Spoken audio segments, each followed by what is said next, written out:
तो hello guys, कैसे हो आप लोग? उम्मीद करता हूँ कि आप सब बढ़िया होंगे। तो ज्यादा अवकाश ना करते हुए चलो इस वीडियो को शुरू करते हैं। साल 2077 यानी 2027 यह वो साल है जिसमें virtual reality game apocalypse reality के साथ मर्ज हो गया और पूरी दुनिया पर मॉन्स्टर्स अटैक करने लगे और पूरी दुनिया को हेल में बदल दिया। मगर इसी के साथ साथ कुछ ह्यूमंस जो सुपर नेचुरल एबिलिटी को अवेक करने लगे वो सामने आए और ह्यूमैनिटी को सेव करने लगे मॉन्स्टर्स को मारकर। और इस क्योटिक से भरी दुनिया में जियांग सिटी का सबसे ज्यादा रिचेस्ट प्ले बॉय हमारा एमसी वो किसी तरह से अपने क्रश यानरेन को बचाने में सक्सेस हो जाता है। हमारा एमसी यानरेन से कहता है कि यानरेन तुम टेंशन मत लो, मैं तुम्हारे लेवल अप करने के लिए 10 ह्यूमंस प्रोफेशनल को हायर किया है और मैं तुम्हारे लिए है कि यह डिवाइन आर्टिफैक्ट भी लेकर आया हूँ। हालांकि इस डिवाइन आर्टिफैक्ट को खरीदने में मैंने सर लगभग अपने सारे प्रॉपर्टी को बेच दिया है, मगर कोई बात नहीं, तुम इस डिवाइन आर्टिफैक्ट का यूज करो और जल्द से जल्द पावरफुल बनो। यानरेन ये देखकर खुश हो जाती है और हमारे एमसी से कहती है कि तुम इस दुनिया का सबसे ज्यादा बेस्ट मैन हो। और इसी के साथ साथ हमारा एमसी यानरेन को हर एक नई अपॉर्चुनिटी और डिवाइन आर्टिफैक्ट ला कर देता ही रहता है, जिसकी हेल्प से आज यानरेन इस ड्रैगन कंट्री की सबसे ज्यादा पावरफुल पावर हाउस बन चुकी है। और आज वह दिन है जहां हमारे एमसी और यानरेन की शादी होने वाली है। लोग आपस में बात करने लगते हैं कि ये दोनों कितने ज्यादा लकी हैं। इस केओस से भरी दुनिया में ये दोनों शादी करने जा रहे हैं। जरूर इनकी जोड़ी हेवेंस में बनी होगी। एक लड़की कहती है कि अगर मैं इस यंग मास्टर से पहले मिली होती तो आज यानरेन की जगह पर मैं होती, मैं भी उसकी जितनी पावरफुल ही होती। दूसरी लड़की भी उससे कहती है कि बस सपने देखती रहो, तुम यानरेन के आसपास भी नहीं हो। अब हमारा एमसी यानरेन से कहता है कि यानरेन क्या तुम मुझसे शादी करोगी? यानरेन एमसी के ओठों पर हाथ रख देती है और उसके गले मिलते हुए एक क्रीपी स्माइल देकर कहती है कि नहीं, और हम एमसी के सीने में हाथ डाल देती है, उसके सीने से उसका दिल निकाल लेती है। तो हमारा एमसी एकदम छटपटाते हुए कहता है कि मगर क्यों, ऐसा तुमने क्यों किया? यानरेन एमसी से कहती है कि क्या तुम्हें सच में लगा था कि तुम अपने पैसों से मेरी ट्रू फीलिंग्स को खरीद सकते हो? मैं तुम्हारे गिफ्ट और इक्विपमेंट को लेती थी, मगर इसका यह तो मतलब नहीं है कि मैं तुम्हारे सभी ट्रू फीलिंग्स को भी ले लूं। हाँ, मैं मानती हूँ कि मैं तुम्हारे पैसों से मेरी काफी ज्यादा हेल्प हुई है, मगर मैंने इस आज मुकाम जो पावर है मेरे पास उसको पाने के लिए अब बहुत ज्यादा हार्ड वर्क किया है। इस दुनिया में बस एक ओंगी था जो मेरे सारे हार्ड वर्क को और स्ट्रगल्स को समझ पाया है। तो आज मैं तुम्हारा दिल इसे देने वाली हूँ ताकि मैं तुम्हारे मरने के बाद भी तुम्हारी हार्ट बीट को रोज सुन सकूं। क्या ये तुम्हें अच्छा नहीं लगा? हमारा एमसी भी कराते हुए कहता है कि मगर मुझे मारने की क्या जरूरत थी? होंग यारेन को गले लगा लेता है और कहता है कि बिल्कुल सही कहा, इसके पास बस सिर्फ अपने पैसों के सिवा और कुछ भी नहीं था। होंग अपने पैर एमसी के सर पर रखता है और कहता है कि बस जल्दी जल्दी मर जाओ कचड़े कहीं के, तुम इस दुनिया पर वैसे भी बोझ हो। आज के बाद तुम्हारा सब चीज मेरा होगा, मैं तुम्हारे पैसे और तुम्हारे वुमेन दोनों का ही बहुत अच्छे से ख्याल रखूंगा। हाँ हाँ हाँ, इतना कहकर एमसी को समुंदर में फेंक देता है। एमसी समुंदर में डूबते हुए सोचता है कि क्या मैं ऐसे ही मरूंगा? मैंने उस यानरेन को पावरफुल बनाने में अपना सारा वेल्थ इन्वेस्ट कर दिया था और मुझे इसका सिला यह मिला कि आखिर में उसने मुझे धोखा दे दिया। नहीं, अगर मुझे अभी भी मौका मिला तो मैं उस सबको मार डालूंगा जो उसने मुझे धोखा दिया था। मगर अब ये सब कुछ खत्म होता है क्योंकि मेरे पास अब अपना दिल ही नहीं है, बिना दिल के मैं जिंदा रह ही नहीं सकता। एमसी इतना सोच ही रहा था तभी उसके शरीर के चारों तरफ एक मिस्टीरियस एनर्जी आने लगती है और एमसी अचानक से कहीं होश में आता है और कहता है कि क्या ये क्या हुआ? तभी यानरन उससे चिल्लाते हुए कहती है कि क्या तुम बहरे हो गए हो? तुम मेरी बात क्यों नहीं सुन रहे? अगर तुम मेरी बात को ऐसे ही अनदेखा करने वाले हो तो मैं यहाँ से जा रही हूँ और दोबारा तुम्हारे पास कभी लौट कर नहीं आऊंगी। हमारा एमसी अभी भी कंफ्यूजन में होता है। वो सोचता है कि क्या यह एक इनकारनेशन है? मुझे अभी याद आया है, यह तो उस गेम के रियलिटी में मर्ज होने से 1 हफ्ते पहले की बात है और इस कार्ड में 2 लाख युआन पहले से ही पड़े हुए हैं, तभी ये मुझसे और पैसे मांग रही है। तो इसका तो यही मतलब है कि मैं वापिस से रिवर्स हो चुका हूँ उस गेम से 1 हफ्ता पहले। याना एमसी से मुंह बनाते हुए कहती है कि तुम्हें पता है मुझे मेरे सारे क्लासमेट बस एक गोल्ड डिगर गई नजरों से देखते हैं क्योंकि मैं तुमसे बार बार पैसे मांगने आती हूँ, मगर उनको क्या पता कि तुम मुझसे कितना प्यार करते हो। तुम इसलिए मुझे पैसे देते हो कि तुम मुझसे प्यार करते हो, है ना? हमारा एमसी पीछे मुड़ता है और यानर के सामने जाकर सीधा उसकी आंखों में आंखें डाल के खड़े हो जाता है। यानर भी कहती है कि क्या तुम अब से रिग्रेट करने लगे अपनी बात को? हमारा एमसी कहता है कि क्या मेरी भलाई के लिए? तो इससे तो अच्छा यही होगा कि मैं जल्दी से जल्दी हेल में चला जाऊं, मुझे तुम्हारी अच्छाई की कोई जरूरत नहीं है। यानर ये सुनकर एकदम पूरी तरह से शॉक हो जाती है, उसकी चारों तरफ फट गई है। हमारा एमसी पीछे मुड़ जाता है और कहता है कि ये अच्छा हुआ कि आज के बाद तुम मुझसे वापस से कोई चीज ना मांगो। यानर भी चिल्लाते हुए कहती है कि तुम अच्छा ठीक है, यह सब तुम्हारे छोटे-छोटे ट्रिक्स में वापस से नहीं फँसने वाली। चलो ठीक है, इस समय के लिए मैं तुम्हारे ये कार्ड ही ले लेती हूँ। एमसी चिल्लाते हुए कहता है कि गेट लॉस्ट, अभी के अभी यहाँ से भाग जाओ और तुम्हारा चेहरा वापस मेरे सामने कभी लेकर ना आना। यानयान गुस्से में कहती है कि ये जियाओ, क्या तुम पागल हो गए हो? तुम मुझसे इस तरह से बात कैसे कर सकते हो? तुम इसे ज़रूर से ज़रूर रिग्रेट करोगे। तभी एमसी यानयान का पैर पकड़ लेता है और कहता है कि हाँ, मुझे अभी याद आया। तुमने ये जो शूज़ पहने हुए हैं वो भी मेरे गिफ्ट किए हुए हैं, है ना? तो जाने से पहले इन्हें मुझे वापस देकर जाओ। इतना कहकर यानन के शूज़ को वापस निकाल लेता है। यानन भी शॉक होकर कहती है कि तुम कुछ ज़्यादा ही आगे बढ़ रहे हो। इस बार तो तुमने हद ही कर दी। ये जियाओ, क्या तुम्हें सच में लगता है कि तुम पैसों से कुछ भी खरीद सकते हो? तुम्हारे पास अगर कुछ पैसे आ गए तो तुम कुछ ज़्यादा महान बन गए। हमारा एमसी उसके शूज़ को एकदम डस्टबिन में फेंक देता है। ये देखकर यानन कहती है कि क्या तुम कुछ ज़्यादा ही आगे बढ़ गए हो? आज की बात मैं हमेशा याद रखूँगी। और तुम इस बात को ज़रूर से ज़रूर रिग्रेट करोगे कि तुमने मेरे साथ ऐसा क्यों किया। हमारा एमसी यह सुनकर कहता है कि ये तो मेरे लिए एक ब्लेसिंग होगी और मैं भगवान से भी एक ब्लेसिंग मांग लूंगा कि तुम मुझे वापस से अपना चेहरा कभी न दिखाओ। मेरे पास और भी बहुत सारे इंपॉर्टेंट काम पड़े हुए हैं जो मुझे अभी करना है, तो यहाँ से जल्द चल जाओ। इतना कहकर एमसी सोचने लगता है कि अब इस गेम को रियलिटी में आने में बस एक हफ्ते पहले बचे हुए हैं और हाँ, इस गेम का बस बेटा वर्जन ही एक हफ्ते बाद आने वाला है। उसका मेन गेम उसके 3 दिन बाद आने वाला है, तो मुझे जल्द से जल्द अपने फंड्स को इकट्ठा करना पड़ेगा। इतना सोचकर एमसी किसी को फोन कर देता है। फोन दूसरी साइड यानलिन नाम की लड़की उठाती है और कहती है कि ओहो, आज ये लेजेंडरी रोमांटिक यंग मास्टर मुझे कैसे भी याद करने लगे। एमसी उससे कहता है कि इस सब बातों को छोड़ो, तुम्हें मेरे शेयर्स चाहिए थे ना? यानलिन ने कहती है कि हाँ, क्या तुमने अपना माइंड बदल दिया? एमसी भी कहता है कि हाँ, 20 बिलियन, बस 20 बिलियन मेरे सारे शेयर्स तुम्हारे हो जाएंगे। 5 दिनों के अंदर ये सारे पेपर वर्क को कंप्लीट करो और मुझे मेरे अकाउंट में 20 बिलियन ट्रांसफर कर दो। येलन ये सुनकर एकदम शौक हो जाती है। वो कहती है क्या सच में तुम अपने सारे शेयर्स मुझे बेचने वाले हो? मैं तो तुमसे पहले ही कह रहे थे कि ये सब बिजनेस तुम्हारे बस की बात नहीं है, तो अपने शेयर्स मुझे बहुत पहले ही दे सकते थे। एमसी भी उससे कहता है कि बस सारे बातों को छोड़ो, मैं तुम्हारे पर भरोसा करता हूँ। मैं इतना तो तुमसे उम्मीद रख ही सकता हूँ कि बस 5 दिनों के अंदर तुम सारे पेपर सॉर्ट को कंप्लीट कर लोगी और मेरे अकाउंट में 20 बिलियन ट्रांसफर कर दोगी। येलन भी ये मान जाती है और कहती है कि ठीक है, मैं 5 दिनों के अंदर ये पेपर वर्क को कंप्लीट कर दूंगी और तुम्हारे अकाउंट में 20 बिलियन से पहुंच जाएंगे। इतना सुनते ही एमसी फोन को कट कर देता है और सोचने लगता है कि बस अब मुझे इस गेम के आने का वेट है। इस बार तो मैं सबसे ज्यादा ऊपर बैठूंगा। अब सीन एक हफ्ते बाद पर आ जाता है। एक अनाउंसमेंट होती है कि गेम का बेटा वर्जन 3 दिनों के लिए लॉन्च हो गया है आज, और 3 दिनों के बाद मेन जो पब्लिक गेम है वो लॉन्च हो जाएगा। एमसी उस गेम में एंटर कर लेता है और सोचने लगता है कि हाँ, ये तो वही फीलिंग है, मुझे ये फीलिंग आज भी याद है। ये तो इस गेम का स्टार्टिंग पॉइंट है। अब ये पब्लिक गेम शुरू होता है। इतना कहकर एमसी अपना नाम और क्लास को चूज करने लगता है। नेम नाइटजेव और क्लास के लिए इतना कहकर एमसी सोचने लगता है कि मुझे अभी भी याद है, पिछली लाइफ में मैंने एक बीस्ट मास्टर की बात सुनी थी, जिसने अकेले ही अपने ड्रैगन अबिस ड्रैगन को लेकर एक बहुत बड़े गिल्ड को डिस्ट्रॉय कर दिया था। तो इस लाइफ में मैं एक जरूर से जरूर एक बीस्ट मास्टर जरूर बनूंगा, क्योंकि इस लाइफ में मेरे पास ना ही पैसे और इक्विपमेंट, किसी चीज की भी कमी नहीं है। इतना कहकर एमसी बीस्ट मास्टर को चूज कर लेता है। एक सिस्टम नोटिफिकेशन आती है कि कांग्रेचुलेशन प्लेयर, आपने एक बीस्ट मास्टर बन चुके हो। एमसी हंसने लगता है और कहता है कि अब इस गेम का सबसे इम्पोर्टेंट पार्ट आ गया है, जो है टॉप अप करना। इसी के साथ एमसी डायरेक्ट 20 बिलियन का टॉप अप कर लेता है। सिस्टम में एक नोटिफिकेशन आती है, कांग्रेचुलेशन प्लेयर, आपने इस गेम में 20 बिलियन का टॉप अप कर लिया है। एमसी सोचता है कि यह 20 मिलियन कुछ ज्यादा ही हो जाएगा, मगर आने वाले कुछ दिनों के बाद इस गेम में इस करेंसी की वैल्यू 10 गुना से भी ज्यादा बढ़ जाएगी। भाई मैं तो अभी भी सोच रहा हूँ कि 20 बिलियन इतना अगर मेरे पास होता तो मैं इस गेम का ही नहीं, पूरी दुनिया का ही आपसे टॉप में पड़ा होता है। चलो back to the video. System की तरफ से एक नोटिफिकेशन आती है कि कांग्रेचुलेशन प्लेयर, आप वो पहले प्लेयर बन चुके हैं और जिसने इस गेम में बिलियन के ऊपर टॉप अप किया है। इसके लिए हम आपको एक यूनिक हिडन क्लास देने वाले हैं। सिस्टम की बात सुनकर एमसी भी कहता है क्या? तभी हमें दो रेड आइज दिखाई जाती हैं। सिस्टम एक नोटिफिकेशन देता है कि कांग्रेचुलेशन प्लेयर, आपने एक सेकंड क्लास को अवेक किया है, जो है वेल्थ।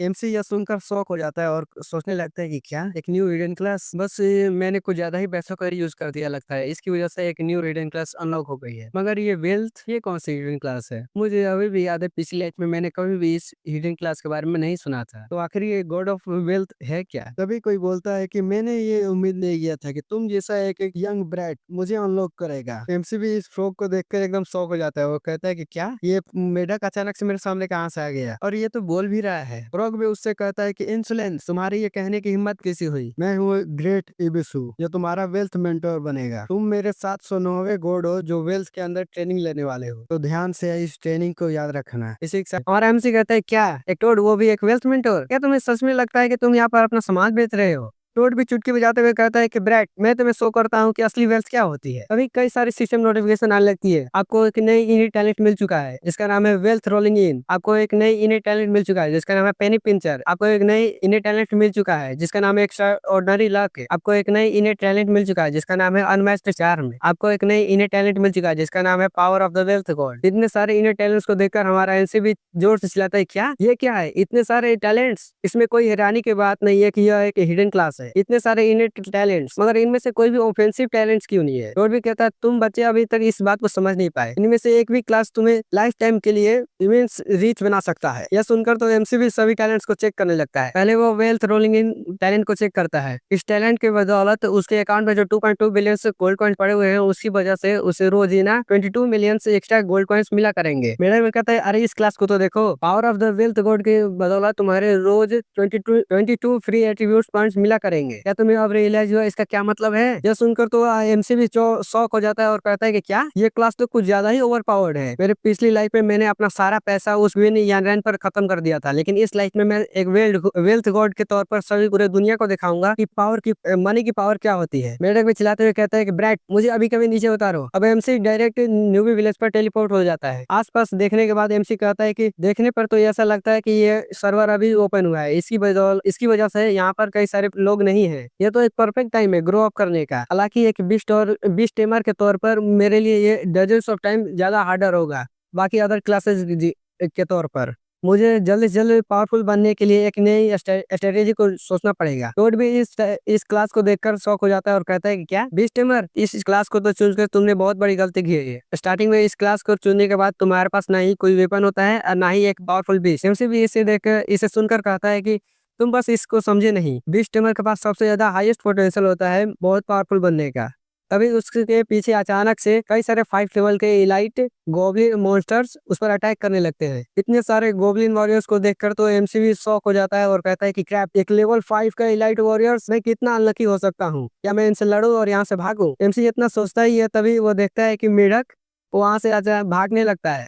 एमसी चिल्लाते हुए कहता है कि ये मेढक तो कुछ ज्यादा ही तेज दौड़ता है। मेढक भी कहता है कि क्या तुम्हें सच में लगता है तुम बिना वेपन्स के उन 5 लेवल के इलाइट वॉरियर से लड़ सके हो? जल्द से जल्द यहाँ से भागो। अब दोनों भागते हुए चिल्लाने लगते हैं कि भगवान मुझे कोई तो बचा लो यार। इसी तरह से वो दोनों बचते बचाते एक मेन विलेज तक पहुंच जाते हैं, मेन सिटी तक पहुंच जाते हैं। और दोनों सांस लेते हुए कहते हैं कि हाँ, मुझे तो लगा था मैं अभी मरने वाला हूँ। स्टार्टिंग पर ही मुझे ऐसा लगा था कि मैं अभी जल्द से जल्द मरने वाला हूँ। मेढक भी कहता है कि मैंने इस तरह का ह्यूमिलिएशन कभी सफर नहीं किया था। लोग इन को नोटिस करके आपस में बात करने लगते हैं कि क्या एक सच में किसी ने एक बीस्ट टेमर को चूज किया है? मुझे तो अभी भी यकीन नहीं हो रहा है इसने एक बीस्ट टेमर को चूज किया था, और इसका क्लास भी है और इसके पास तो एक बीस्ट भी है जो कि है टोड। टोड भी सुनकर गुस्सा हो जाता है और कहता है कि क्या टोड, तुम्हारी हिम्मत कैसे मुझे एक टोड बोलने की? तुम होगा टोड, तुम्हारा परिवार होगा टोड। और इतने लोगों को अपने नोटिस करते हुए देख एमसी वहां से जाने लगता है और सोचने लगता है कि जल्द से जल्द मुझे यहाँ से निकलना पड़ेगा। मेढक भी उससे कहता है कि इस सिटी में कई सारे बीस्ट तुम्हें मिल जाएंगे, तो जल्द से जाकर वहां से खरीद लो ब्राइट। एमसी भी लाइक मुझे in normal ordinary beast pets में कोई भी इंटरेस्ट नहीं है। मेढक भी लाइक क्या कहना क्या चाहते हो यार तुम? एमसी कहता है बस मुझे फॉलो करते रहो, मैं एक हिडन डंजन को जानता हूँ जहाँ पर एक गॉड लेवल का बीस्ट एग है, वो भी एक ड्रैगन लेयर के अंदर। अब वो दोनों चलते चलते सुप्रीम हॉल के पास पहुंच जाते हैं। मेढक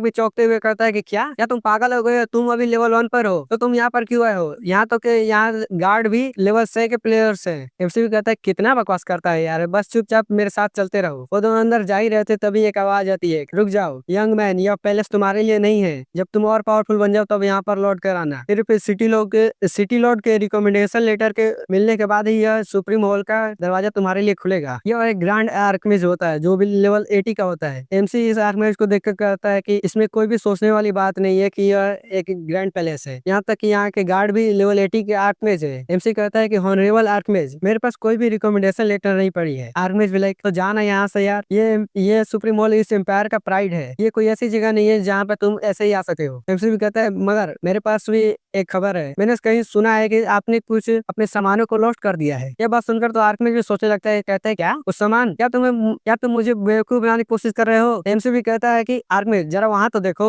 एमसी वहाँ पर कुछ गोल्ड कॉइन्स को फेंक देता है और कहता है कि वो तो गोल्ड कॉइन्स है ना। आर्कमिज जरा वहाँ पे देखो, तुम्हारे पीछे भी कुछ गोल्ड कॉइन्स पड़े हुए हैं। आर्कमिज भी इतने सारे गोल्ड कॉइन्स को देखकर खुशी से उसकी आंखें चकमकाने लगती है और जोर से चिल्लाता है कि ओ माय, इतने सारे गोल्ड कॉइन्स सर, आपके लिए तो वीआईपी रूम मैंने अरेंज किया है। आप इस सुप्रीम मॉल के ऑफिसर पर जाइए, आपके लिए एक VIP room the war gold pavilion में अवेलेबल है। एमसी भी लाइक मास्टर, मुझे आपका वो पहले वाला यूरोपी ज्यादा पसंद था, क्या आप उसमें वापस आ सकते हैं। आर्कमिज भी लाइक यंग मैन जल्दी जल्दी ऊपर जाओ। एमसी कहता है कि ये हुई ना कोई सीधी बात। टोड भी लाइक मुझे लगता है सच में पैसा बोलता है यार। अब वो दोनों सीधे वारगोड पेविलियन पर पहुंच जाते हैं। अब वो दोनों सीधे वारगोड पेविलियन में पहुंच कर देते हैं कि वहाँ पर कई सारे गोलम नाइट्स से लेवल के और 80 लेवल्स के पड़े हुए होते हैं। इतने सारे गोलम्स को देखकर तो मेढक कहता है कि ये सुप्रीम मॉल तो सच में अपने नाम पर खड़ा उतरता है। एक से लेवल का गार्डियन, अगर तुम इसे खरीद लेते हो तो तुम इस नॉइज लेवल पर राज करोगे किड। एमसी भी कहता है कि इन सब गार्डियन से मुझे कोई भी इंटरेस्ट नहीं है। तभी एक आवाज आती है, तुम्हें यहाँ अंदर किसने आने दिया। यह एक बेजर्क ब्लड वॉरियर होता है। एमसी भी उस ब्लड वॉरियर से कहता है कि मुझे यहाँ पर एक डिवाइन लेवल के गोलम गार्डियन की जरूरत है, क्या मैं उसे हायर कर सकता हूँ। ब्लड वॉरियर भी लाइक क्या डिवाइन लेवल का गोलेम, वो तो बहुत ज्यादा रेयर होते हैं। क्या तुम्हें सच में लगता है कि वो यहाँ पर हायर करने के लिए अवेलेबल होंगे। बिसाइड्स तुम्हारे स्टेट्स को देखकर मुझे लगता है कि लेवल 80 के गार्डियन तुम्हारे लिए बहुत ज्यादा इनफ होंगे। डिवाइन लेवल के गोलम को हायर करना है, ये कुछ ऐसी चीज नहीं है जो तुम अफोर्ड कर सको। अभी एमसी चिल्लाते हुए कहता है कि 1 बिलियन पर डे। यह सुनकर तो ब्लड वॉरियर भी सोचने लगता है क्या इसने अभी क्या कहा 1 बिलियन। हालांकि यह पॉसिबल है, रोज तो बना ही जाते हैं लोगों के द्वारा। मैं एक डिवाइन लेवल के स्पेल कास्टर को जानता हूँ जो तुम्हारी मदद कर सका है। टोड भी लाइक क्या एक डिवाइन लेवल का स्पेल कास्टर, यह तो एक हिडन क्लास होती है। एमसी भी कहता है कि डिवाइन लेवल का स्पेल कास्टर ये तो बहुत ज्यादा ही डिफेंस और ऑफेंस दोनों में ही बहुत ज्यादा माहिर होते हैं। ये तो एक बहुत वन इन ऑल पैकेज हुआ। स्टार्ट से ही इसे हायर करना ये बहुत अच्छी चॉइस होगी। तभी ब्लड वॉरियर कहता है कि मैं उसे तुरंत ही समन कर दूंगा, मगर उससे पहले मुझे एक बात कंफर्म करना पड़ेगा कि तुम 1 बिलियन पे भी कर सकते हो। एमसीयू कहता है कि चलो इस कॉन्ट्रैक्ट को साइन करते हैं और मैं जितना भी हो सके उतना पे कर दूंगा। वो दोनों कॉन्ट्रैक्ट को साइन करने लगते हैं और ब्लड वॉरियर कहता है कि चलो अब इस बात में कोई इशू नहीं है। एक बार जब ये कॉन्ट्रैक्ट साइन हो ही गया तो मैं इसे तुरंत के तुरंत समन कर देता हूँ। एमसीबी कहता है कि परफेक्ट, जितना जल्दी हो सके उतना अच्छा होगा, मैं एक टाइट शेड्यूल पर हूँ। तभी उसके पीछे अचानक से एक आर्कमेज समन हो जाती है और कहती है कि वो कौन ब्रैट है जिसने मुझे समन किया है। एमसी और मेढक दोनों शॉक हो जाते हैं, क्या ये तो कुछ ज्यादा ही जल्दी था। आर्कमेज भी कहती है कि क्या, अरे ये तो एक हैंडसम यंगमैन है, मैं हूँ डोलोरेस, एक डिवाइन लेवल की स्पेल कास्टर। कॉन्ट्रैक्ट के अनुसार मैं अगले 24 घंटों के लिए तुम्हारी हर एक बात को मानूंगी। एमसी भी लाइक इसका लेवल तो कुछ ज्यादा ही आया है यार, मैं तो इसके सारी डिटेल्स भी नहीं देख सकता। अभी वो अचानक से एमसी का चेहरा पकड़कर उसके करीब आ जाती है और कहती है कि अब मुझे बताओ तुम्हें किस चीज को हैंडल करने में मेरी जरूरत है। क्या तुम्हें। एमसी भी इसे अपने इतना करीब देखकर एकदम शर्माते हुए कहता है कि nice to meet you senior. Well मैंने आपको इसलिए हायर किया था क्योंकि ये मेरे लिए कुछ ज्यादा ही डिफिकल्ट था। वो भी हंसते हुए कहती है कि क्या डिफिकल्ट, क्या तुम्हें एक हार्ड डंजन को क्लियर करना है या एक गोब्लिन किंग या उसके पूरे परिवार को खत्म करना है। यह सब तो मेरे लिए अपने बस एक हाथ को हिलाने जितना आसान है। एमसी भी लाइक चलो यार तब चलते हैं, जल्दी से जल्दी इसको पूरा करते हैं। आर्कमेज भी कहती है चलो जल्दी से जल्दी चलते हैं और रास्ता दिखाओ मुझे।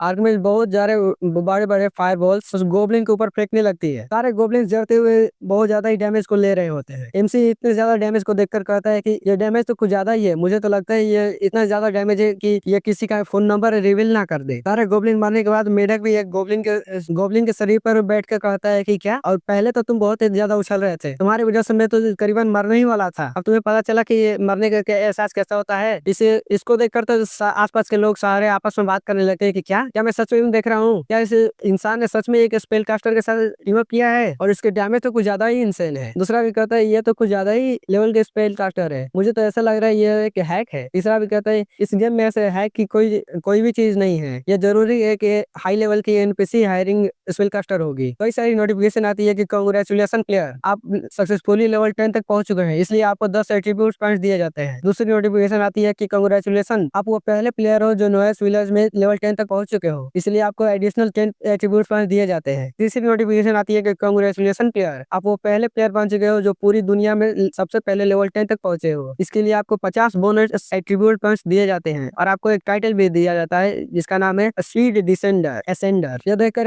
मेढक भी कहता है कि बच्चे तुम तो अभी से ही लेवल 10 तक पहुंच चुके हो, अब ये प्लेयर तो तुम्हारे सामने कुछ भी नहीं है जो कि लेवल 5 तक के गोब्लिन को भी नहीं हरा सकते। एक वर्ल्ड अनाउंसमेंट होती है कि वर्ल्ड अनाउंसमेंट प्लेयर नाइट सोरो जो सक्सेसफुली लेवल 10 तक पहुंच चुके हैं, इसलिए लेवल लीडर बोर्ड को खोला जाता है। लोग इस अनाउंसमेंट को सुनकर शॉक हो जाते हैं और कहते हैं कि क्या अभी तो ये पूरा दिन भी नहीं हुआ और ये नाइट सोरो कौन है जो एक दिन में ही लेवल 10 तक पहुंच गया, लगता है ये बंदा कुछ ज्यादा ही ओवर पावर्ड है। एक बंदा तो ये भी कहता है कि अगर ये मुझे मिल गया तो मैं तो इसके कदमों में पड़ जाऊंगा ताकि ये मुझे अपने साथ लेकर लेवल अप करा सके। एक बंदा तो ये भी कहता है कि क्या यह गेम के जीएम हो सकते हैं जो एक टेस्ट को रन कर रहे होंगे। कोई कहता है कि जितना भी एमसी कहता है कि जितना भी डाउट करना है कर लो, एक बार ये गेम रियलिटी के साथ मर्ज हो जाए तो तुम सबको पता चलेगा कि मैं एक ट्रू गॉड हूँ। इतना कहते हुए एमसी और उसकी पूरी टीम चलते चलते उसके मेन डेस्टिनेशन तक पहुंच जाती है। एमसी सोचता है कि आज मैंने लेवल अप करने के बावजूद 180 पॉइंट को अर्न किया है, वो भी एक बिलियन को स्पेंड कर। अब यह समय है कि हम अपने सही डेस्टिनेशन तक पहुंचे। और चलते चलते अपने सही डेस्टिनेशन तक पहुंच जाते हैं। मेरेक भी कहता है कि क्या ये वही प्लेस है जहाँ तुमने हिडन डंजन के बारे में मेंशन किया था। एमसी भी लाइक हाँ ये तो वही जगह है जो है ड्रैगन लेयर आया मैं। वीडियो के स्टार्टिंग में हम देखते हैं एक लेवल 3 का स्टेल्थ वॉकर अकेले ही कई सारे मॉन्स्टर को हंट करके कहता है कि कल मैं जब से इस गेम में आया तब से लाइट मॉन्स्टर को हंट किए ही जा रहा हूँ, तब भी मैं सिर्फ लेवल 10 तक ही पहुंचा। और ये कौन है, लगता है कोई मुझसे पहले ही लेवल 10 तक पहुंच चुका है। और ये नाम ये जियाओ, ये नाम भी पहले कभी सुना हुआ नहीं है। ऐसा लगता है कि इस गेम में एक स्ट्रॉन्ग राइवल आ चुका है। अब सीन शिफ्ट होकर हमें नॉइस विलेज के डीप विस्टरिंग वैली को दिखाया जाता है। हमारी एमसी की पूरी टीम वहाँ पर पहुंच चुकी है। मेडक भी कहता है कि अच्छा तो ये वही जगह है जिसके बारे में तुम बात कर रहे थे, ये जगह तो काफी ज्यादा खूबसूरत है यार। एमसी जाकर एक पत्थर पर अपना हाथ रखता है तो वो पत्थर एक ड्रैगन सिंबल के साथ ग्लो करने लगता है। अचानक से उनके सामने एक नई एरिया डिस्कवर होती है। एक नोटिफिकेशन आती है कि डिंग आप हिडन एरिया ड्रैगन लेयर में एंटर कर चुके हो। यह एरिया बहुत ही ज्यादा एक्सट्रीमली डेंजरस है तो जल्द से जल्द यहाँ से लीव कर जाओ। इस ड्रैगन लेयर को देखकर वो सब चौंक जाते हैं और कहते हैं कि क्या आखिर ये पॉसिबल भी कैसे है, इतना ज्यादा ओवरवेलमिंग ऑरा, क्या ये हो सकता है कि इसके अंदर एक ड्रैगन हो। मेरे भी कहते हैं क्या तो यहाँ पे सच में एक हिडन डंजन है, बच्चे आगे तुमने इसे ढूंढा कैसे। सिस्टर ताओ भी कहती है कि अरे यार लगता है मैं इसे संभाल नहीं पाऊंगी, अगर ये एक ड्रैगन हुआ तो मैं कॉन्फिडेंट नहीं हूँ कि मैं इसे अकेले संभाल लूंगी। एमसी भी लाइक अरे यार क्या मैं तुम्हें इतना बेवकूफ रखता हूँ, मैं इस ड्रैगन से लड़ने की प्लानिंग नहीं कर रहा, हम तो बस जाके एक नजर डालने वाले हैं अंदर चल क्या रहा है। सालों पहले एक 100 लेवल का बर्जर एक्सीडेंटली एक हिडन क्वेस्ट को ट्रिगर करके इस ड्रैगन लेयर को एक्सप्लोर करता है। वो डिस्कवर करता है कि एक हिडन डंजन इस नॉइस विलेज के आसपास है, मगर उस समय उसकी बात पर किसी ने भरोसा नहीं किया। सबको यही लगा कि एक हाई लेवल का डंजन इस नॉइस विलेज के पास होना तो इम्पॉसिबल है। अब उसके पास और कोई चारा ना बचने पर वो अकेले ही इस डंजन में चला गया, मगर वो वापस लौटकर कभी नहीं आया। लॉर्ड भी लाइक तो आखिर तुम्हें पता कैसे है ये। एमसी भी लाइक आखिर पता कैसे नहीं होगा, मैंने इस बैटल फुटेज को बहुत ही ज्यादा हाई प्राइस में जो खरीदा था। और हाँ मैंने एक बात और नोटिस की थी, इस डंजन के अंदर तो एक रेयर ड्रैगन एग भी है। अब ड्रैगन एग की बात सुनकर तो सिस्टर था और टोड दोनों ही चौंक जाते हैं, चिल्लाते हुए कहते हैं कि क्या एक ड्रैगन एग। अब मुझसे ये मत करना कि तुम उस ड्रैगन एग को चुराने की प्लानिंग कर रहे हो। एक ड्रैगन एग को चुराना उससे भी ज्यादा हार्ड होता है जितना एक ड्रैगन को स्ले करना। क्या तुम मुझसे मजाक कर रहे हो। एमसी भी कहता है सिस्टर ताओ आप तो एक गॉड टाइप के शौक हो ना, इतने भी मॉडेस्ट में मत हो। देखो ये तो बस एक ड्रैगन है, आप जैसे एक गॉड टाइप का सोर्सरर इसे बस सेकंड्सों में टेक डाउन कर सकता है। हम देखते हैं वो ड्रैगन बहुत ही ज्यादा बड़ा होता है और वो रेडियंट ड्रैगन टियर 5 का होता है जिसकी स्किल होली जजमेंट होती है। वो आराम से सोने के पहाड़ पर सोया हुआ होता है। टियर 5 का रेडियंट ड्रैगन देखकर तो सिस्टर ताऊ एकदम चौंकते हुए कहती है कि क्या एक टियर 5 का ड्रैगन। मेडक भी कहता है कि तुम लोग आगे जाओ यार, मैं इस केव के बाहर तुम लोग का वेट करता हूँ। सिस्टर ताऊ भी सोचती है कि एक टियर 5 का ड्रैगन, अच्छा हुआ मैंने एक टेलीपोर्टेशन स्कूल को खरीद दिया था। एमसी कहता है कि सिस्टर ताऊ आपको क्या लगता है हम इसे मैनेज कर लेंगे। यह सुनकर तो सिस्टर ताऊ एकदम बिनबिनाते हुए कहती है कि क्या मैनेज कर लेंगे, अरे एक टियर 3 का ड्रैगन अकेले ही एक पूरे इंटायर गिल्ड को डिस्ट्रॉय करने के लिए काफी होता है। और ये रेडियंट ड्रैगन ये तो one of the top tier dragon में से एक है, हमारे पास 1% से भी कम का चांस है। एमसी ब्लैक ये तो उससे भी ज्यादा टेरिफाइंग लग रहा है यार, लगता है वो ड्रैगन बहुत ही ज्यादा वैल्यूएबल होगा, मुझे कैसे भी करके उससे लेना ही होगा। सिस्टर ताओ भी एमसी की बात समझ जाती है और वहाँ से जाते हुए कहती है कि नॉट अ चांस, मैं तो यहाँ से बाहर हूँ। सिस्टर ताओ की ऐसे हरकत देखकर तो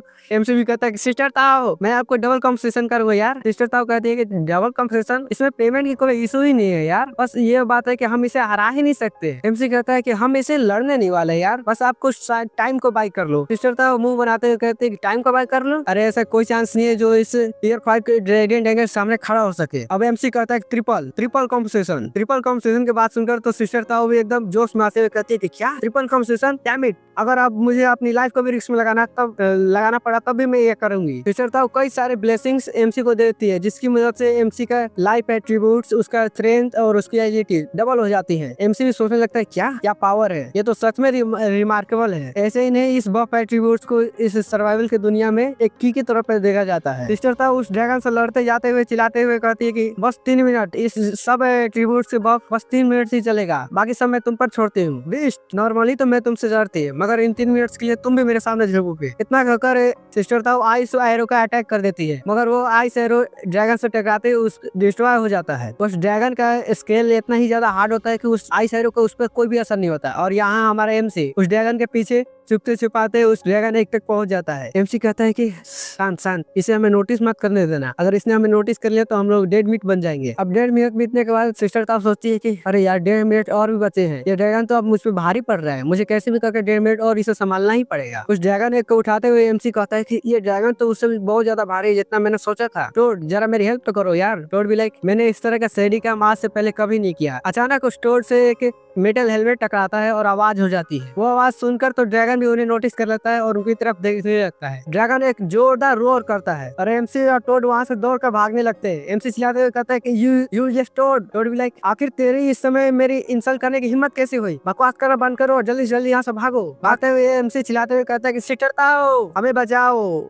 सिस्टर था भी वहाँ आकर आइस वॉल का यूज करती है, मगर वो आइस वॉल ड्रैगन पर कोई भी असर नहीं डालता। ड्रैगन तुरंत ही अपनी ड्रैगन किंग ब्रेथ का यूज करता है। ड्रैगन किंग ब्रेथ को देखकर तो सिस्टर ताओ की भी फट जाती है, कहती है क्या ड्रैगन किंग ब्रेथ, भागो। एमसी कहता है सिस्टर आप भी क्यों दौड़ने लगी। सिस्टर ताओ भी लाइक ऑफ कोर्स मैं भी तो दौड़ूंगी ना यार, क्या तुम लगता है मैं इनविजिबल हूँ, मैंने सिर्फ 3 मिनट कहा था, है ना। वो लोग कैसी तरह से भागते हुए वो इस ड्रैगन लेयर के बाहर पहुंच जाते हैं। एमसी भी कहता है ओह ये तो बहुत ही ज्यादा क्लोज था यार, मगर हमने इसे मैनेज कर लिया। सिस्टर ताओ भी कहती है कि बच्चे अगर ये ड्रैगन एग टीयर 5 के ड्रैगन में हैच होता है तब ये वर्थ होगा, वरना हमारी सारी मेहनत बर्बाद हो जाएगी। और हाँ मेरी कॉम्पोजिशन को मत भूलना। एक नोटिफिकेशन आती है कि डिंग सिस्टर ताओ की फेवरेटिटी आपके द्वारा आपके ऊपर बढ़ चुकी है, करंट फेवरेटिटी है 60। फेवरेटिटी पॉइंट को देखकर तो एमसी भी शर्माते हुए कहता है कि डोंट वरी सिस्टर, मैं आपको जरूर पेड कर दूंगा। चलो अब टाइम है इस बेस से कॉन्ट्रैक्ट करने का। टोड भी लाइक बस उम्मीद करो ये ड्रैगन एग जल्दी से जल्दी हैच हो जाए, वरना हमारे 300 मिलियन वेस्ट हो जाएंगे। एमसी भी लाइक तो जब भी अपनी मुंह खोलता है बकवास ही बोलता है, अपने मुंह को बंद कर। इतना कहकर एमसी उस ड्रैगन एग पर अपना हाथ रख देता है और कहता है कि सक्सेस और फेलियर अभी कभी पता चल जाएगा, बस मुझे डिसअपॉइंट मत करना ड्रैगन एग। वो ड्रैगन एग अचानक से फट जाता है और उसके अंदर से एक क्यूट सा ड्रैगन निकलता है। तो पिछली वीडियो के एंड में हमने देखा था कि उस ड्रैगन एग से एक नई किस्म का एक ड्रैगन बेबी निकलता है। हमारी पूरी टीम भी उस ड्रैगन बेबी को देखकर सोचने लगती है क्या ये तो किसी रेडिएंट ड्रैगन जैसा नहीं दिख रहा है। एमसी भी कहता है कि हाँ यार इसके कलर तो कुछ ज्यादा ही ऑफ दिख रहे हैं, क्या यह हो सकता है कि वो रेडिएंट ड्रैगन किसी और ड्रैगन के साथ चीट कर रहा हो और ये बेबी उन दोनों का ही मिक्स ब्रीड हो। मगर जब वो लोग इस ड्रैगन बेबी का स्टैट्स चेक करते हैं तब वो लोग पूरी तरह से शॉक हो जाते हैं। हम देखते हैं कि इस ड्रैगन का स्टैट्स कुछ इस प्रकार होते हैं। अभी इसका कोई नाम नहीं है, इसका टाइप है अजूरे स्काई ड्रैगन, जो कि एक मिथिकल टायर का ड्रैगन होता है। अभी ये स्टिप लेवल 1 पर है और इसके सारे बेस स्टैक जैसे स्ट्रेंथ, कॉन्स्टिट्यूशन, एजिलिटी और स्पीड अभी 500 है। और इसके पास कुछ टैलेंट्स भी है। इनमें से पहला टैलेंट है एब्सोल्यूट सप्रेशन। एक मिथिकल टायर बीस्ट होने की वजह से अपने से निचले टायर वाले यानी समझ लो जितने सारे भी बीस्ट होते हैं वो उसके कुछ टीयर्स होते हैं, और अभी जो भी बीस्ट होंगे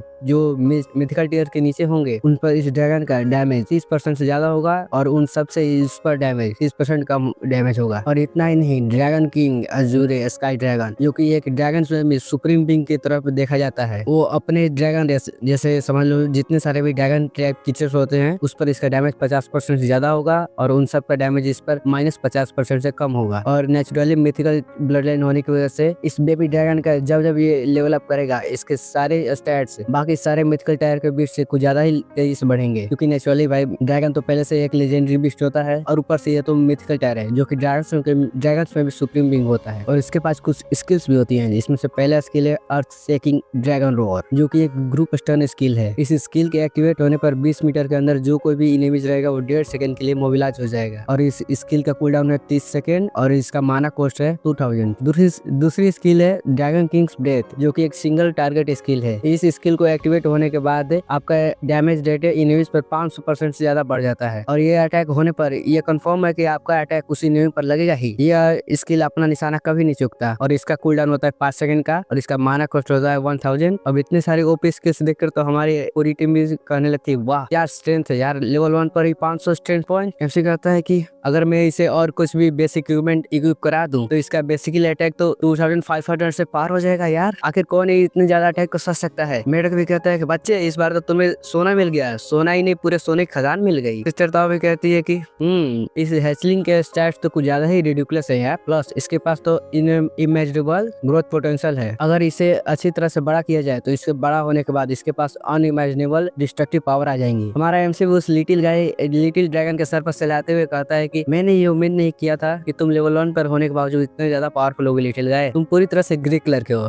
तो चलो आज के बाद तुम्हारा नाम लिटिल ग्रे होगा। तो हमारे क्यूट से छोटे से ड्रैगन का नामकरण हो चुका है जो कि है लिटिल ग्रे। तो हम आज से इसे लिटिल ग्रे बुलाएंगे और लिटिल ग्रे भी अपने नाम को सुनकर बड़ा खुश होता है। तभी टोड अपने पीछे से एक बैच निकालते हुए कहता है कि चलो अच्छा ही है, अब जब तुम्हारे पास ये लिटिल गाय आ चुका है तो कोई भी मुझे तुम्हारा पेट समझने की अब गलती नहीं करेगा। मगर हमारा एमसी उसके हाथ में वो बैच नोटिस कर लेता है और उससे पूछता है कि टोड आखिर तुम्हारे हाथ में वो क्या है। मेढक उस बैच को छुपाते हुए कहता है कि टोड आखिर फिर से तुमने मुझे टोड कहा, मेरा नाम विशु है ना कि टोड। मगर हमारा एमसी जैसे कि हम जानते हैं वो टोड की बात पर कभी ध्यान ही नहीं देता। वो उसकी बात को नजरअंदाज करते हुए कहता है कि ये तो एक बैच की तरह दिख रहा है और उसके हाथ से वो बैच लेकर देखने लगता है और उससे पूछता है कि टोड आखिर तुमने इस बैच को कहाँ से ले लिया। टोड भी चिल्लाते हुए कहता है ब्रैट उसे मुझे वापस करो, वैसे मैंने उसे बस ऐसे ही उस ड्रैगन से उठा लिया था। फिर ताओ भी उस बैच को नोटिस करते हुए कहती है कि क्या ये हो सकता है कि ये कैलेमिटी टायर का मार्क हो जो कि मार्क ऑफ फेरोसिटी होता है। हम देखते हैं कि वो बैच होता है मार्क ऑफ फेरोसिटी का जिसका ग्रेड होता है कैलेमिटी। इसे इक्विप करने पर आपके सारे बेस स्टैट्स 10% से बढ़ जाएंगे और आपके सारे स्टैट +10 हो जाएंगे और इस बैच का स्किल यूज करने पर आपका क्रिटिकल रेट 20% से बढ़ जाएगा।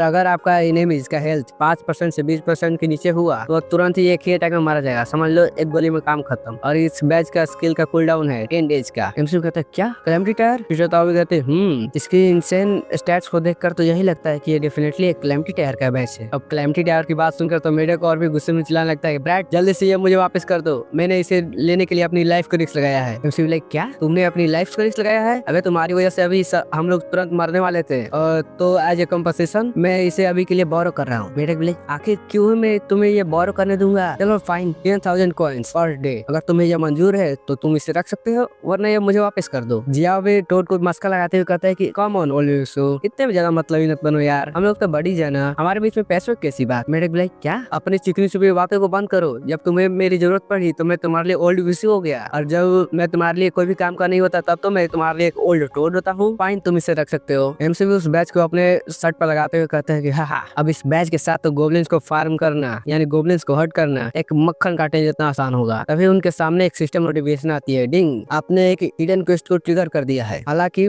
द माइटी किंग फेरोसिटी एबिस के द्वारा कंज्यूम किए जा चुके हैं मगर टेंशन मत लीजिए, आपको उनको ढूंढना नहीं है, आपको बस उनके सच्चाई के बारे में पता लगाना है कि आखिर वो कैसे ही मरे। आपका मेन ऑब्जेक्टिव होगा कि फैंग ऑफ द फेरोसिटी को ढूंढना। टोड बोले क्या एक हिडन क्वेस्ट, देखने से तो ऐसा लगता है मगर ये फैंग ऑफ फेरोसिटी आखिर ये कौन सी चीज है। पिता भी कहती है क्या तुम्हें फैंग ऑफ फेरोसिटी के बारे में नहीं पता, यह एक गॉड टायर का एसेसन डैगर है जिसे कि अबिसल बीस्ट के फैंग द्वारा फोर्ज किया गया है। इसे मोस्ट एक्सप्लोसिव वेपन के तौर पर भी जाना जाता है। देखने से तो ऐसा लगता है तुम्हारे इस मार्क ऑफ द फैंग और उस डैगर के बीच में कुछ कनेक्शन है। एमसी कहता है सुनने से तो अमेजिंग है मगर अभी अबिसल कॉन्टिनेंट तक पहुंचना ये बहुत ही लंबी जर्नी है। तभी उसके सामने एक सिस्टम नोटिफिकेशन और आती है, डिंग प्लेयर ये जाओ आपने अपना डेली गेमिंग टाइम को यूज कर लिया है इसलिए आपको 3 मिनट के अंदर इस गेम से फोर्सफुली लात मार कर बाहर निकाल दिया जाएगा। इसे बोले क्या लात मार कर बाहर निकाल दिया जाएगा वो भी 3 मिनट के अंदर, लगता है मैंने अपना सारा टाइम इसी में वेस्ट कर दिया, चलो अब मुझे लॉग आउट कर देना चाहिए। ताओ भी वहाँ से टेलीपोर्ट होते हुए कहती है कि आखिर किसे ही पता था कि इस स्टार्टर विलेज में एक ऐसा डंजन होगा जिसे क्लियर करने में इतना ज्यादा टाइम लगेगा। वेल तुम्हारी ये प्यारी सिस्टर अब यहाँ से चली, अगर तुम्हें किसी और चीज की भी जरूरत हो तो तुम मुझे याद करना और अपने कॉइन्स को प्रिपेयर करना मत भूलना। हमसे भी कहता है कि आखिर कितने ज्यादा पैसे की ये भूखी है। एक फेक स्माइल देते हुए कहता है कि ठीक है अब आप यहाँ से जा सकती है, बाय बाय। और वहाँ से सिस्टर ताओ को चल जाने के बाद एमसी कहता है कि द डूम्सडे गेम ये अभी भी एक बीटा वर्जन है और ये पूरी तरह से अभी रियलिटी के साथ मर्ज नहीं हुआ है। तो अच्छा ये हुआ कि मैं अभी रेस्ट कर लूं, वरना मेरी पूरी बॉडी ब्रेक डाउन हो जाएंगी। इतना अगर एमसी उस गेम से लॉग आउट कर लेता। और अब हमें उसके घर का नेक्स्ट डे का सीन दिखाया जाता है। न्यूज पे बात हो रही होती है virtual game doomsday has taken over the gaming community, topping discussion charts. कोई कहता है व्हाट द फक, ये गेम बहुत ही ज्यादा हार्ड है, मैंने इस गेम को पूरे दिन खेला, अब तो मेरे हाथ भी बहुत ज्यादा दर्द करने लगे हैं और अभी मैं सिर्फ लेवल 2 तक ही पहुंचा हूँ और इतने में ही मैं 3 बार मर चुका हूँ। अगर मैं ऐसे ही मरता रहा तो मेरे सारे स्टैट्स तो रिसेट हो जाएंगे। डैम, आखिर कौन इतने ज्यादा गेम को खेल सकता है? वेट, आखिर ये जिया कौन है? इसने आखिर कैसे ही एक दिन के अंदर लेवल 10 को अचीव कर लिया? क्या इसने हैकिंग का यूज किया है? ड्रैश गेम, मैं जानता था कि इसको बिना चीट के नहीं खेला जा सकता। गवर्नमेंट भी अपनी तरफ से एक नोटिफिकेशन यूज करती है, यानी एक न्यूज को इशू करती है। आज इस डूम्सडे गेम के पहले दिन ही बहुत सारे प्लेयर्स ने जैसे ही इस गेम को लॉग आउट किया, उन्होंने फिजिकल सिम्टम जैसे हो सकता है ऑर्गन फेलियर और मेंटल डिजीज को एक्सपीरियंस किया है और वो तुरंत ही हॉस्पिटलाइज हो चुके हैं। इसलिए गवर्नमेंट आपको एक वार्निंग देती है कि आप इस गेम से लॉग इन करने से पहले, यानी बेसिकली आप इस गेम को खेलने से पहले अपने आप की चेकअप करवा लें। और अगर आप इस गेम को अभी भी खेलते हैं तो आप अपनी मर्जी के मालिक खुद है, यानी सवारी अपने सामान की जिम्मेदारी खुद रखे। वही वाला सीन है। इनसे भी जिया भी इस नोटिफिकेशन को देखते हुए कहता है लगता है इस बहुत सारे नेशंस ने पहले इस डूम्सडे गेम को बैन कर दिया है। वीकलिंग कहीं के, जब ये गेम रियलिटी के साथ मर्ज हो जाएगा तब तुम सफर करोगे। तभी उसके फोन पर एक मैसेज आता है। जब भी उस मैसेज को चेक करता है तब उसे पता चलता है ये होता है हमारी प्यारी चुड़ैल छिपकली, सब समझ लो, जितना हो सके उतना बोल दूंगा। यन का मैसेज। वो बड़ी बेशर्मी के साथ कहती है कि ये जियाओ, जल्द से नॉर्थ हॉस्पिटल में आ जाओ और आते समय होंग के लिए कुछ खाना भी ले आना और उसके सारे बिल्स को भी पे कर देना। अगर तुम ऐसा करते हो तो मैं ये प्रेटेंड करूंगा कि हमारे बीच में पहले कभी कुछ हुआ ही नहीं। जियाओ भी सोचता है कि डैम, हाँ इस लुनाटिक को भूल जाओ यार, अला मैंने इतनी इसकी बेइज्जती की और इतना मुंह पे इसको मना किया, तभी ये मुझे बार बार मैसेज पे मैसेज किया जा रही है। अब तो मुझे इसे ब्लॉक ही कर देना चाहिए। इतना कहकर वो उसको ब्लॉक कर देता है। और अब हमारा सीन शिफ्ट होकर हमें नॉर्थ हॉस्पिटल के एक हॉस्पिटल रूम का सीन दिखाया जाता है, जहाँ पर होंग बेड पर लेटे हुए कहता है कि क्या तुम कह रही हो कि तुम्हारा और ये जियाओ का कॉन्टैक्ट इतने टाइम नहीं है और तुम इसे ऐसे ही सडनली कॉल कर रही हो और यहाँ आने के लिए कर रही हो? क्या तुम्हें लगता है कि वो यहाँ पर आएगा? ध्यान भी एक कॉन्फिडेंट स्माइल देते हुए कहती है कि क्या तुम्हें लगता है वो यहाँ आने की हिम्मत नहीं करेगा? होंग भी कहता है कि हम, सही बात है यार, वो तुमसे कुछ ज्यादा ही प्यार करता है, या तो उसके हड्डियों में भी है। एक बार जब तुमने उसे कॉल किया तो वो यहाँ डेफिनेटली दौड़ा चला आएगा। अभी वो दोनों इस बात को सोच के खुश हो ही रहे होते, तभी वहाँ रूम में एक डॉक्टर आते हुए कहता है कि रूम नंबर 17 के पेशेंट, ऐसा लगता है कि आप ठीक हो चुके हो, इसलिए आपको एक अर्ली डिस्चार्ज दिया जाता है। प्लीज अपने बिल को सेटल कर दीजिए और यहाँ से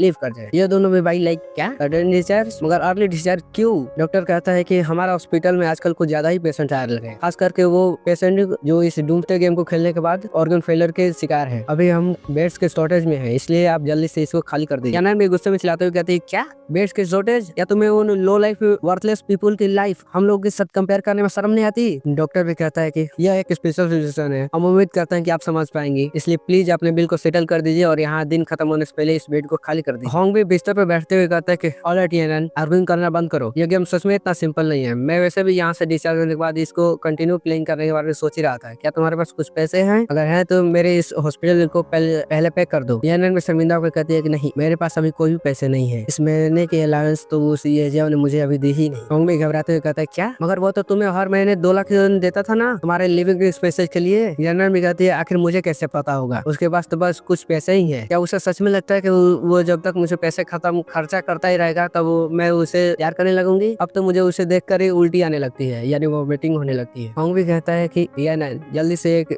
दूसरा मैसेज उस ये को विदा करो और उसे यहाँ कुछ पैसे लाने के कहो। मैं यहाँ से डिस्चार्ज होने के बाद इस डूम्सडे गेम का एक गेमिंग स्टूडियो खोलने के बारे में सोच रहा हूँ। इतने पैसे तो उसके लिए कोई भी मायने नहीं रखते, मगर ये हमारे लिए यह बहुत ही ज्यादा इंपॉर्टेंट है। यानन भी एक कॉन्फिडेंट फेस बनाते हुए कहती है कि डोंट वरी, एक बार जब वो यहाँ पे आ जाए तो मैं उससे बस कुछ चिकनी चुपड़ी बातें करूंगी और वो ओबिडेंटली अपने सारे पैसे मेरे हाथ में रख देगा। अभी वो दोनों इस बात को सोच कर अपने आप को दिलासा दे ही रहे होते, तभी हमें हमारे एमसी के घर का सीन दिखाया जाता है। हमारा एमसी तो भाई यहाँ पर पूरी दुनिया के बिना सोचे समझे एकदम घोड़े बेचकर सोया ही होता है और यहाँ पर कुर्सी के साथ खराटा भी मार रहा होता है। भाई एक बार इसके टाइम को तो देखो, 7:59, यानी लगभग 8 बज ही चुके हैं और ये 8 बजे तक ऐसे ही सो रहा है। तभी उसके 8 बजने पर उसके घर ही उसका अलार्म बजने लगता है। वो भी उठते हुए कहता है कि टाइम अप, चलो गेम में वापस से एंटर करते हैं। अब वो टेलीपोर्ट होकर नॉइस विलेज में पहुंच जाता है और मेढक भी कहता है कि यार ब्रैड, तुम तो अभी भी जगह हो ना और तुमने मुझे अभी समन कर लिया। एमसी भी कहता है कि तुम अभी इस बात को समझे नहीं यार, जब जागो तभी सवेरा, हमें जल्द से जल्द जल्द अपने लेवल को अप करना पड़ेगा और इस नॉइज विलेज को छोड़ना पड़ेगा। और वो दोनों चलते चलते इस पूरे सिटी को डिस्कवर करने लगते हैं, यानी घूमने लगते हैं बेसिकली। यहाँ पर कई सारे प्लेयर्स सड़क पर ही खड़े होकर अपने लिए पार्टी को बना रहे होते हैं। कोई कहता है कि हम यहाँ पर लेवल 1 के प्लेयर को ढूंढ रहे हैं जो कि एक हिलर हो और वो गेमिंग नहीं होना चाहिए। कोई कहता है कि हम यहाँ पर लेवल 2 और उससे अबव के प्लेयर को ढूंढ रहे हैं क्योंकि हम यहाँ पर एलाइट ग्रुप को फॉर्म करने वाले हैं। और उन्हीं के बीच हमारा एमसी अपने सर पर ये जिया लेवल 10 का टैग लिए हुए बिना किसी के सोचे समझे घूम रहा होता है। भाई एक नजर आसपास तो डाल ले, आसपास सिर्फ लेवल 1 और 2 के प्लेयर हैं और तुम लेवल 10 का टैग लिए ऐसे ही घूम रहा है। हम मान सकते हैं कि हमारा एमसी अब अंधा हो चुका है। वो भी कहता है कि देखने से तो ऐसा लगता है कि बस एक दिन के अंदर इस गेम में कुछ ज्यादा ही प्लेयर्स आ चुके हैं। मगर तभी वो सब प्लेयर्स उसके सर पर वो टैग को नोटिस कर लेते हैं और आपस में बात कर लेते हैं, डैम एक लेवल 10 का प्रो प्लेयर, ये तो वही प्लेयर है ना कि वो जो लीडर बोर्ड पर नंबर 1 पर है। वो लड़की तो इतना कहने लगती है कि ब्रो क्या आप हमारे साथ टीम अप करना चाहते हैं, हमारे पास बहुत सारे ब्रिटिश गर्ल हैं, अगर आप हमें कैरी करते हो तो हम आपको कोई भी ख्वाहिश को पूरा कर सकते हैं। और भी कहता है कि बच्चे आखिर तुम्हें क्या लगा था कि तुम एक मास्क को पहन लेते हो और अपने अपीयरेंस को चेंज कर लेते हो तो तुम्हें कोई पहचान नहीं पाएगा, मगर तुम अपने सर पे ये जो टैग तुम्हारा लेवल 10 का झूल रहा है उसे तो भूल ही गए थे। एमसी लाइक अरे हाँ यार मैं तो इसके बारे में भूल ही गया था, आखिर मैं अब क्या करूँ, क्या मैं यहाँ से भाग जाऊँ। इतना सोचकर एमसी वहाँ से भागने लगता है, यानी जिया वहाँ से भागने लगता है। मगर वो सब प्लेयर्स तो उसका पीछा छोड़ने को रेडी नहीं है। वो सब उसका पीछा करते हुए कहते हैं कि इस प्रो प्लेयर को फॉलो करो, इसे जरूर से पता होगा जल्द से जल्द लेवल अप कहाँ से करते हैं। हाँ इससे बस चिपके ही रहो, इसे हमसे दूर मत जाने देना। अब इसी के साथ ये चैप्टर खत्म होता है, तो ये वीडियो भी खत्म होती है। अब हम नेक्स्ट वीडियो में देखेंगे कि क्या हमारा एमसी यानी ये जिया इन सभी प्लेयर से अपना पीछा छुड़ा पाता है, और छुड़ा भी लेता है तो क्या वो इस नॉइज विलेज में फिर से आएगा और क्या उसके साथ ये हरकत फिर से होगी। जानने के लिए देखिए नेक्स्ट वीडियो। अगर आपको ये वीडियो पसंद आई होगी तो वीडियो को लाइक और चैनल को सब्सक्राइब कर दीजिएगा। हम मिलते हैं आपको नेक्स्ट वीडियो के अंदर। वीडियो देखने के लिए थैंक यू।